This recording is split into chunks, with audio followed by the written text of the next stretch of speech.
The Binded Scourge, Chapter 2. Suppose we find the job Valentina started. What kind would it be? Hope we find something for high pay. Do you remember how expensive weapons could be? Blood Rain hoped. The sisters wandered the area asking people if Uh-huh. they got jobs to offer. Some people rejected them because they honestly had no room. Oh, Some crap. people rejected them because they're a woman doing a man's job. Someone just plain creepy to them. Been in the process for about an hour, but still didn't give up much hope. Stop laughing. One big people accepted. They kept thinking, as they as they were giving yet another business or a job. One of the boys looked content for them. No, there's a billboard around the corner of this building. Maybe that's worth checking out, he suggested. Thank you, Valentina responded. Nodding her head, the girls then left the premises. There was a billboard for jobs? Beltran asked, sounding surprised. I question our intelligence Billboard for now. jobs? Are you guys laughing at me because you can't hear me? No, No. I'm having a little problem. Hold on. Oh no. Should I keep reading? Yeah. I mean, we're recording. Just keep going. Oh my god. The sisters took the directions the boy gave them. Oh, Keep going. As for the what are you doing? What the fuck are you Recording. Keep going. This is a train wreck. doing? What? What are you guys doing? Nothing. Nothing. No, we're literally doing nothing. I swear to God, what are you doing? Is there like invisible text here? I see you guys on the same fucking. What are you We're guys? not doing anything. Just keep going. Did we restart this? You have to restart, Ruben. No, it's okay. It's okay. No, Why he will. are you laughing at This is me? all part of the plan. Just keep going. Why are you just laughing at me? We're on like a 3-minute rant, and I lost my stop, so we gotta restart. Just go. Just keep going. Alright, let's try our intelligence now, Valentina said, feeling dumb. The sisters took the directions the boy gave them. It was filled with papers of news and pictures. No one was around the board, giving the sisters complete access to it. Let's see here. We got someone who lost a cat, somebody got arrested for theft, and Valentina grunted with amusement. Come on, Valentina, we gotta stick to the point, Blood Rain reminded. It's just that some guy was trying to fist fight a horse. Valentina chuckled a bit. Okay, I bet you see that battle. Blood Rain admitted. Alright, let's look for a job, Valentina dismissed. The girls then started to observe the board, looking for something worth trying for money. As they were searching, Valentina's eyes widened. Blood Rain, look! She yelled excitedly. She tugged her sister's arm and pointed at a piece of paper. Steve Garrison! What about that? Blood Rain asked. Just read the paper. Valentina insisted. Blood Rain tried to read the article below. Bold words. The king is running out of men for the army and could use some wits for a long while. If you could have what it takes, go to... What the f... Air... Road and look for a couple of guards. You'll be paid. Oh my god! You'll be paid Edit it. a very 500 shakalas. Rain nearly screamed loudly. I know, right? Valentina cheered. With this money, we could get better weapons, armor. Holy crap, we'll be taken seriously. Bloodrain shrieked. The two started to do a mini dance on the streets until Bloodrain looked. Took another look at it. What, Valentina? He calmed down. What, Valentina asked, sounding carefree. The ending of the article says you will be judged to get the job or not. Valentina suddenly made a worried face. Ah, crap, she mumbled. Bloodrain made this made the same expression as her sister, and they both started to think how unsafe taking the job might be. We gotta try, Valentina, Bloodrain suggested. Valentina still made a worried face, but then sighed. Well, how else did the woman and the army get in? Bloodrain couldn't help but smile along with her sister. Well, we better get going then. Not as the two made their way through town. Bacchus was the one. Bacchus? Bacchus was wandering. Bacchus was wandering through town, trying to find a place that would at least let him eat. But as he was doing so, he noticed a large line going inside the building. Becoming curious, he walked to a stranger who looked like she didn't know his last name. "What's this line for?" he asked. "I don't know," she answered normally, making Bacchus relieved. "But the house is the same as some advisor for our army. Maybe he's looking for help." "Thank you," Bacchus nodded. He was about to shrug the offer off, knowing that the advisor would probably reject him for being a Selvict. But then sparked an idea. If I could help the king, he started to form his thoughts, I could earn respect from the crowd. This is what Bacchus always wanted. He started to imagine how it would feel and be like treated like a fellow civilian instead of a dangerous convict. When in hindsight, he did nothing wrong. But then he opened his eyes back to reality. Bacchus then turned back to the house and made a dying face from excitement. He started his idea and his dream started to fly away from his hands. He frowned and started to think deeply about joining or not, imagining himself for getting rejected all because he was a Selvigt. Then he started to think of the consequences and realized, why not? He thought, it's not like I'm gonna go to jail for trying. Because then slowly, what? Oh, Bacchus then slowly started walking to the end of the line. But right when he joined the line, the man in front of Bacchus goes to Bacchus. "Whoa, guys, it's a selfie!" He warned the others. Almost all of the line in the crowd around the gasped. "What are you doing here?" A random boy from the line yelled. "I bet he's trying to steal from the advisor." And I meant, Keep going.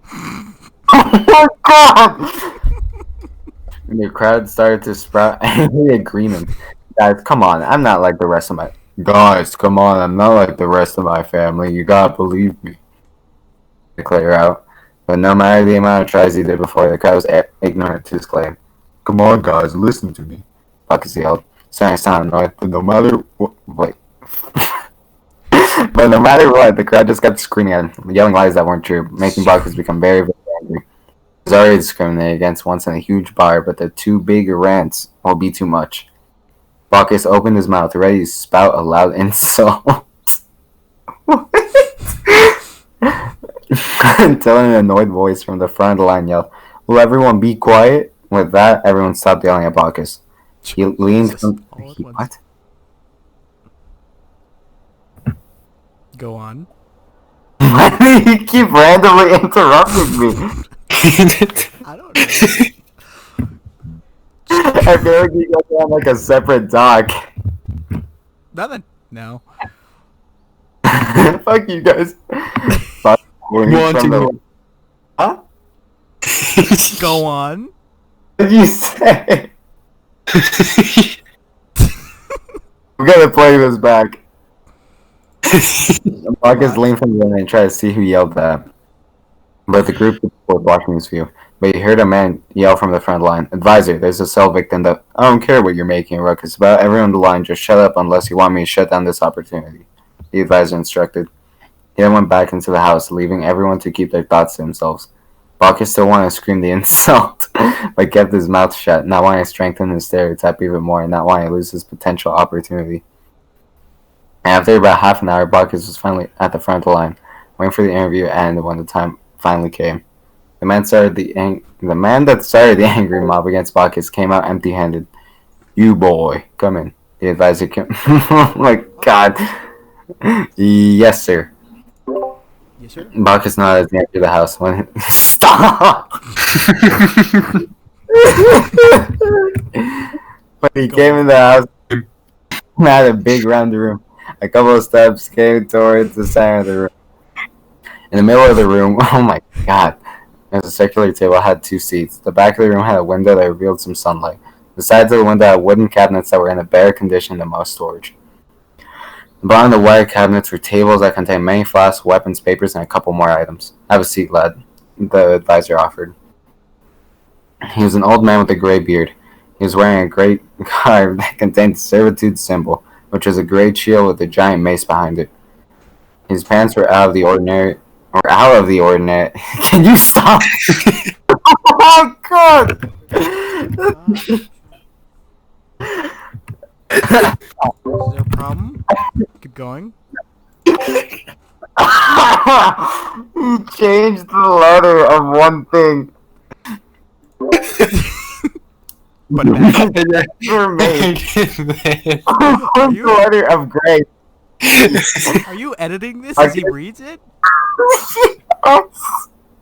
No, he's making sure I can see him edit. Okay. His pants are out of the ordinary, for they were clean and less dirty than most people's. Bacchus took a seat and sat. What the what? Bacchus took a seat out and sat. First, my name's Vendrick. The advisor introduced himself. Hi, Bacchus waved. Let's get started. Vendrick then pulled out some papers and a feather filled with ink. Filled? First off, have you had any previous jobs? No, Bacchus answered. Vendrick then started to write some stuff down. What's your motive for picking this up? Bacchus started to think. Fucking Justin!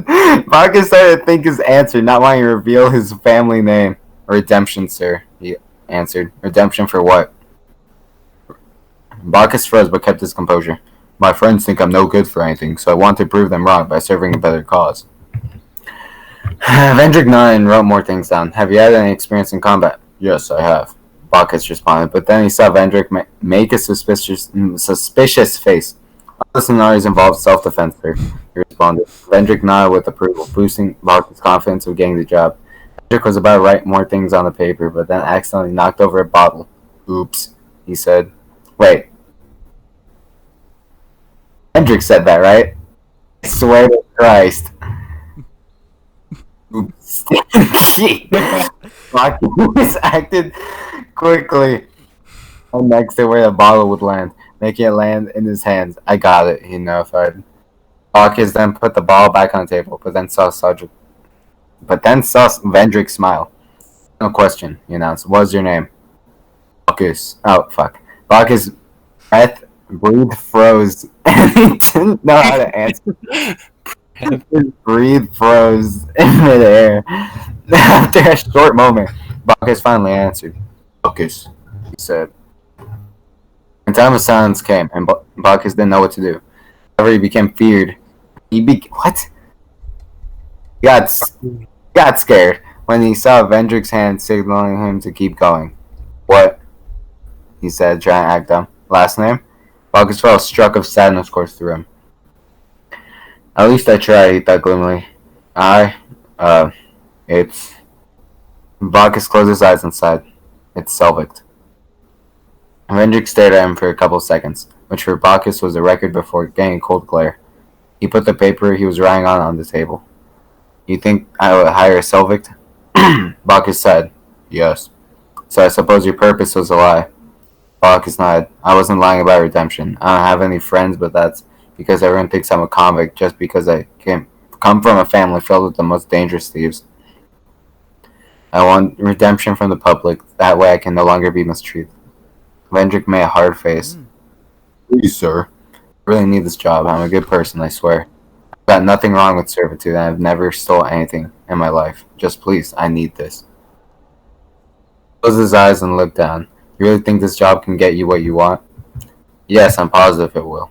Bacchus nodded, sounding desperate and sincere. Sincere?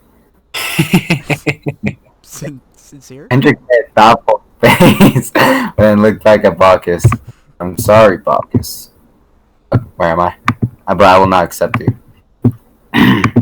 Bacchus made an angry face and looked like he was about to argue, even more with a rate. What the what are you doing? Fixing sincere, I'm sorry. With a raging voice, but then he took a deep breath and frowned. Then got out of his seat. Thank you for your time, Vendrick. He tried to say in a steady voice. Bacchus then walked out of the building. Jesus. Outside, the man behind him of the line smirked. Good thing he didn't hire Selvigt. I knew he was smart enough to do so.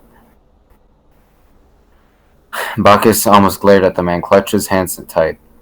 But in the end, he just walked away with nothing but the same lifestyle. Oh, shit. However, yeah, he didn't notice Vendrick smiling at him as he was leaving. Go on. Breathe in the air of servitude with a devilish grin. It's been a long while since the last kingdom we robbed successfully. Man, look at the... fuck. Man, look at these soldiers. Onyx laughed. He pointed at some guys that were wearing chainmail chainmail armor... What? Chainmail head with iron armor as their clothing. Each soldier had the servant symbol on the armor. They look so easy. They look so easy to kill. Astral. Astral. Growled. Astral. Growled, knowing that.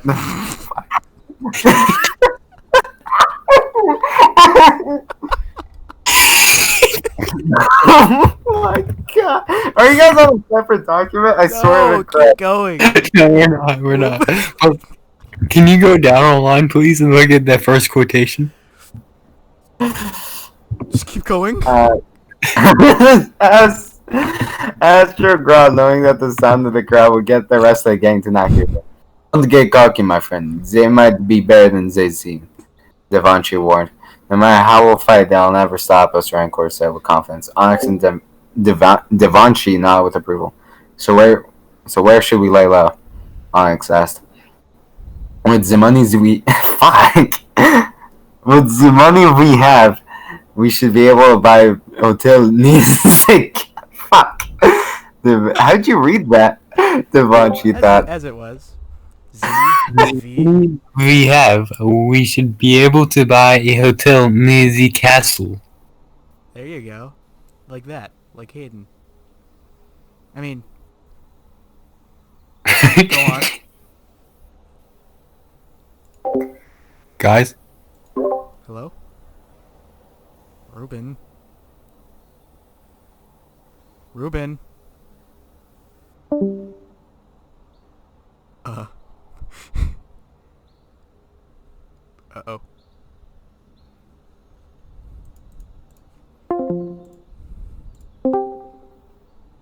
Uh-oh.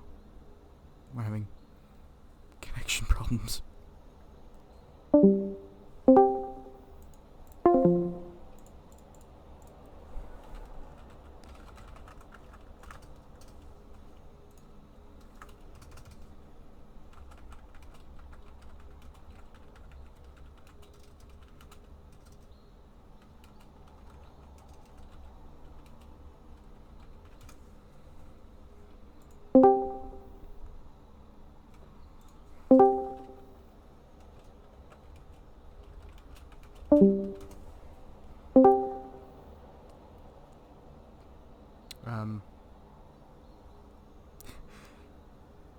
There we go. Hello?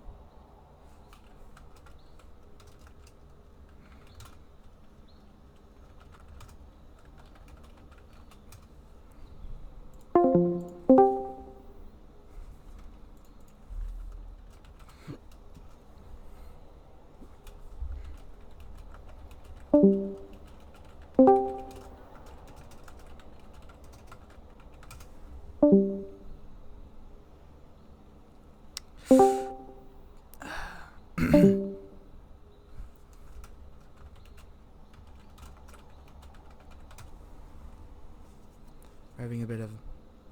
There we go. I can hear you. Hello, Hayden. Hello. Wasting wheel for Ruben. Okay, yes. Oh my god. Okay, sorry sorry with about both. that. We're back. Alright. Continue.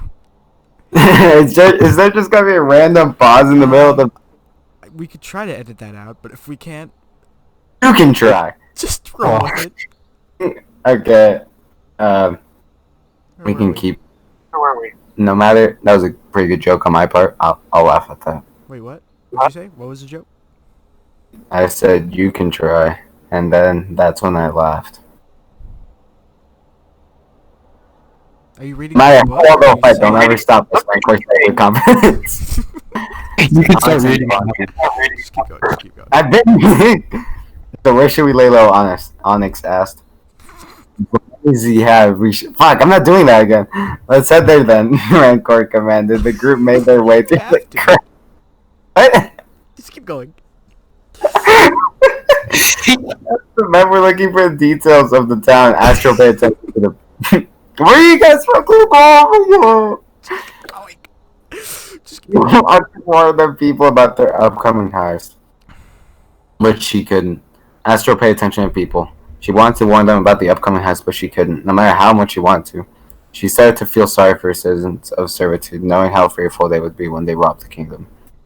But she walked through the crowd normally, keeping her heavily suppressed thoughts away from reality. After almost 2 hours of searching and careful planning, they found the perfect place to stay. At least that's what Devanshi says. The tavern was a huge building of 3 stories. Their room was at the highest floor. When the gang finally made it to the room, they smiled with a devilish grin.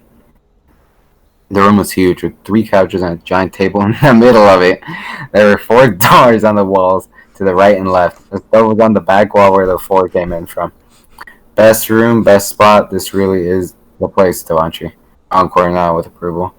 Well, a couple of Going. villages can't hurt. Devanshi said. Alex went to the end of the room where it contained a window. He opened the curtains and laughed maniacally. Check this out, boys. The 3 turned to what he was looking at and started to chuckle grimly. The castle, it's the best view. And Devanshi smiled. Alright, boys. It's been a long day. Do whatever you want for now. Rancor notified. Thanks, boss. Thanks, boss. Onyx said cheerfully as he walked into it. Like, I did that thing Jacob does. Random door and closed it behind him. What? And then I just repeat it after I see how they said it. Yeah, yeah. Fuck you. I hate you. Thank you. I will be at the bedroom. Devanshi cleared as he went to the another door. A straw wanted to take. What? Astral. And now I'm joking. Astral's about to One of those take. Jacob jokes, huh? You making fun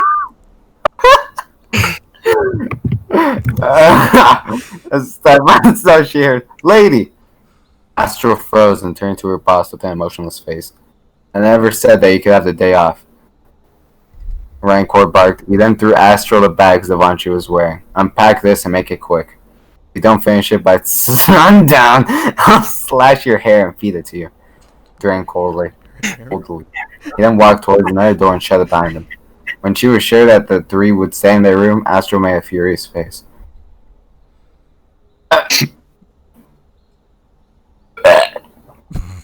Go on.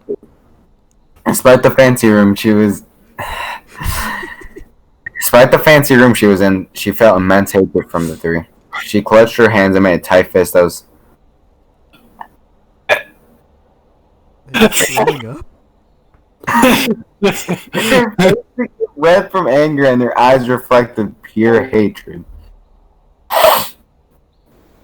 Straw wanted to yell, but she couldn't disturb the 3, knowing the absurd consequences have if she did. Astral stood there for a while, feeling nothing but hatred. She was holding back tears of anger, not wanting one of the 3 to bug her for being such a waste of skin who couldn't keep herself conscious. Her trance stopped when she thought she heard someone come in the room she was in. Cut.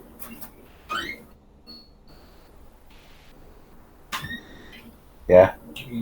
Oh, no, I'm gonna stay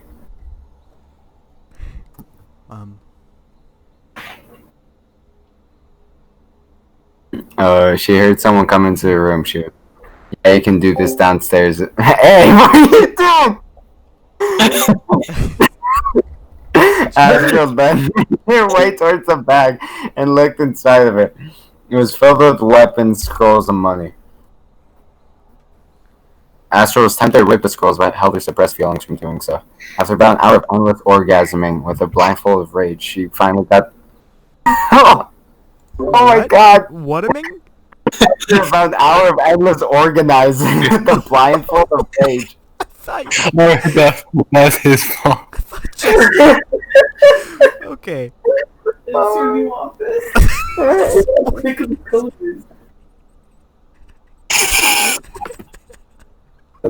Endless. It's like Raven. Enemy protagonism. Fucking. No? Living After about an hour of endless organizing with a mind full of rage, she finally got the job done without destroying anything. Astro was about to sit on one of the couches until she heard a door open. She instantly stopped, not wanting to get in trouble for sitting on their couch. She took a look at who came out and saw Devanchi come out. Devanchi took notice to Astro. He became furious, and when he saw his backpack unpacked, "You!" he yelled. "You were touching mid-plans." Astro mumbled. "The boss told me to." What? You think your grubby hands would help us? Then you are dumber than I thought. Devanchi then grabbed Astro by the throat and threw her against the wall. He then kicked her in the stomach, which Astro let him do so. Devanchi then started to gather up his scrolls. As he was doing so, Astro realized how close she was to Devanchi's room. She took a peek inside and saw a bed that looked like it could fit 2 people. "Dumb whore, you really think that you could sleep on a bed with civilized people?" Devanchi scolded. Silently. Astro, "Stop, please!" Devanchi then threw Astro to his side, which was able to scratch Astro's knee. He then took out his scrolls and went back to his room. Astro grunted and took a look at her knee. A scratch up with bits of blood oozing from the wound. Holy shit. Astro glared at it, remembering a million more wounds she got over the years. She stood up and walked to the door that the criminals didn't go to. Sure enough, it was an outhouse. Astro's mind started to break down. The day has been horrible for her. She went inside the toilet, closed the door, and sat on it. The place smelled disgusting and the seat was sticky. Ew. Oh my god. She was able to sit there. Astro stayed there for a while, rethinking today and her life. When she remembered the man's face that she killed today, she couldn't hold her feelings back anymore. She started to shed genuine tears, but did so quietly, not wanting the others to notice. Astro's face was now red with anger and sorrow. Her heart felt like it was struck by 1,000 bolts of lightning, and her mind was clouded with sorrow and hate. She was trying to seek some way to reach happiness. Astro pulled out her dagger and started to observe it. She noticed a tiny speck of blood on it. Astro got a vivid flashback of her murder she committed and wept harder. But soon enough, she wiped a tiny speck of red. Astro started to think back of the sorrow the dagger had given her and the time she forcefully killed innocent people.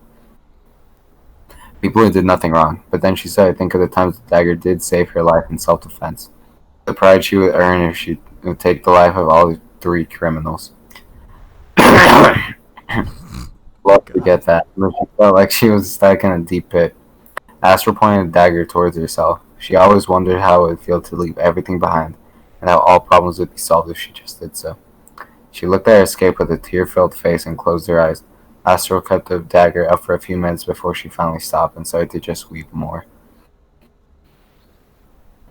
Astro tried to kill herself for the longest time in her life. Astro wanted to kill herself for the longest time in her life, but for some reason she just couldn't do it, no matter how dark her thoughts were. Is this limbo, she asked herself. Even Astro didn't know. But, ow! Her life felt to be in it, and Astro had no escape. All the guys in line were looking at Valentina and Blood Rain as if they were staring at a horse eating 10 pounds of cheese. Bizarre transition. Huh? I mean, it's such a... I want to kill myself. Kill yourself, and now All it's of the just... guys were looking at Valentina and Blood Rain. As if they were staring at a horse eating 10 pounds of cheese. When the time finally came, they stepped forward to the guard with a scroll, signing people up for the job. He was sitting behind a table filled with papers. At first glance, the guard scoffed. "I think you're in the wrong line, ladies." "I think you're in the wrong line, ladies." "Nope, we're here to help out with the army," Valentina claimed. Alright, fine. The soldier cooled off. He then looked at the scroll. "What are your name?" "Oh my god! What are your names?" "Valentina Seralis," Valentina answered. "And Blood Rain Seralis," Blood Rain added. The guard then wrote it down. "Are you finally going on a campaign that could take many months before being released and to be paid?" "Yes," Blood Rain said, sounding determined. The soldier then started to write more of the info down. "Finally, how experienced are you in combat?" he asked. Since we were 8 years of age," Valentina answered. This made the guard and some of the people around them burst out laughing. Do know this is for a garrison of the army, not some pretend fight club, right? The soldier asked, trying to sound laughing. Yes, we know that, Valentina said with a serious fuck. Yes, we know that, Valentina said with a serious tone. Come on, ladies, you're nice girls. I'm being honest. So why don't you just, get a different job? Fist on the table. Just because we're girls doesn't mean we can fight for our king. Fuck, we can't fight for our kingdom. She claimed, sounding fierce. Whoa, calm down, Missy. The guard said, sounding a bit intimidated and misogynistic. He then looked around and saw one of the men that was able to join the garrison. I'll give you a chance, he offered. Valentine and Bloodburn cheered, then listened closely. Gotta beat up that guy. He then pointed at a broad man who looked very tough. I want mommy. What the fuck?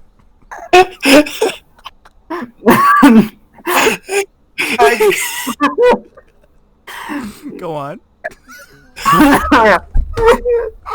That guy? Valentine, the question pointed at the strong man. Yeah, that guy. I'm not. I see that. We need men like him. Valentine and Bloodburn stared at the guy, trying to make a decision. What? Did your kid experience fighting? Imagine. What? Did your kid experience fighting? Imagine something tinier? Oh. Soldier laughed. The sisters made a huge glare at their interviewer, wanting to punch him in the face for making fun of them. But then Valentina pat Bloodburn in the back. Bloodburn looked at her sister in the eye. Valentina nodded and smiled, making Bloodburn smirk. Jesus Christ, he said Bloodburn so many times. Alright, let's do this, Valentina said with confidence. And the guard stopped laughing. Wait, what? Yeah, let's fight right here, right now. Bloodburn agreed. The two then made their way towards the man. The soldier didn't even try to stop them, but he just made a confident face, knowing they would lose. Valentina tapped the man's burly arms. He turned around and was surprised to see two girls before him. Hello there, ladies. What can I do for you? He asked, trying to sound chill. Yeah, in order for us to join the garrison, you're in. My sister and I gotta win a fight against you, Valentina explained with a steady voice. The man made a gullible face and started to laugh. Now, ladies, I know that I'm tough and all, but do you really think you could Bloodburn through a full-on jab at the stranger's stomach, which made him... Which I can't even see what that says. Which made him stagger. The man took a step back and looked up to Bloodburn with a bulge. Looked back up to Bloodburn. I thought you were tough, Bloodburn shrugged carelessly. You better watch your tongue. I don't want to hurt any girls, the burly man warned. Why, are you too scared to? Valentina taunted. The man's patience finally ran out and the crowd saw that. They backed up to give room for the fight. The burly man then started to charge at the ladies who were ready for battle. He charged towards Bloodburn, but she was able to strafe to his side. The man stopped and swung his fist wildly towards her, who was able to dodge a groggy attack. Bloodburn moved her body sideways during a jab and countered by throwing a fist of her own to the man's face. He held onto it and started to groan. Suddenly, he felt damaging pain on his back. Valentina removed her fist from her target, then kicked the man's back, shoving the man at distance. Her opponent finally recovered, and he glared at Valentina. He then went in for a kick, but Valentina dodged it. However, she accidentally ran into the man's open hand. He grabbed Valentina and jabbed her heavily in the face. He ended it when he threw her on the floor. Valentina touched her face and felt a bruise on her cheek. She saw her enemy stand before her. He raised a fist and was about to jab.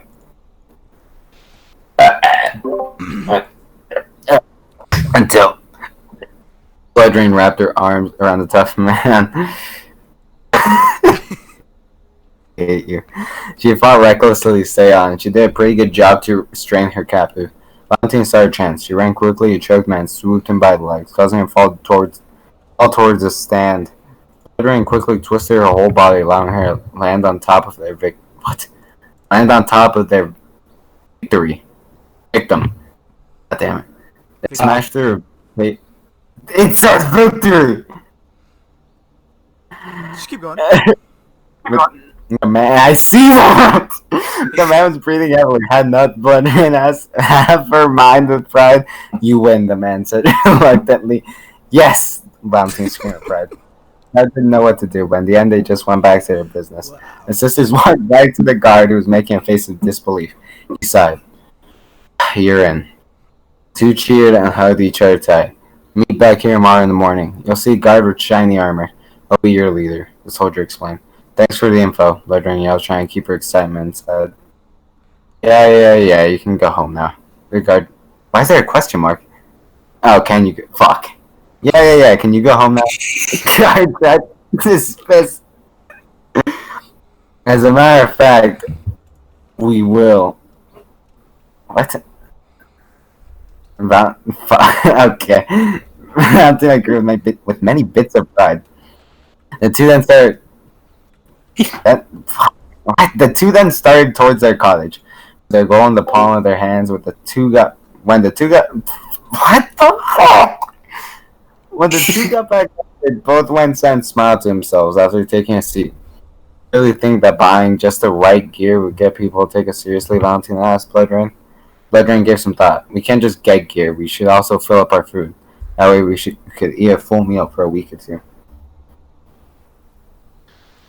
You didn't answer my question, Valentina pointed out. Blood Rain sighed. To be honest, sister, I don't know what exactly to spend once we get the shakalas. So say that no one gives us a good job. What should we resort to if this whole idea was a failure? Adrian looked shocked at the question. Valentina, she yelled with disbelief of how big it. Fuck you! Oh my god! I just want brainstorming now. Valentina offended. Everyone wanted to scold more, but then said, "You're right. I'm sorry." Bar keeps up with fighting, but I think our parents would rather have us live than for us to starve to death. About drugs, but I really hope we don't resort to anything bad. Only time will tell. Blood Rain thought.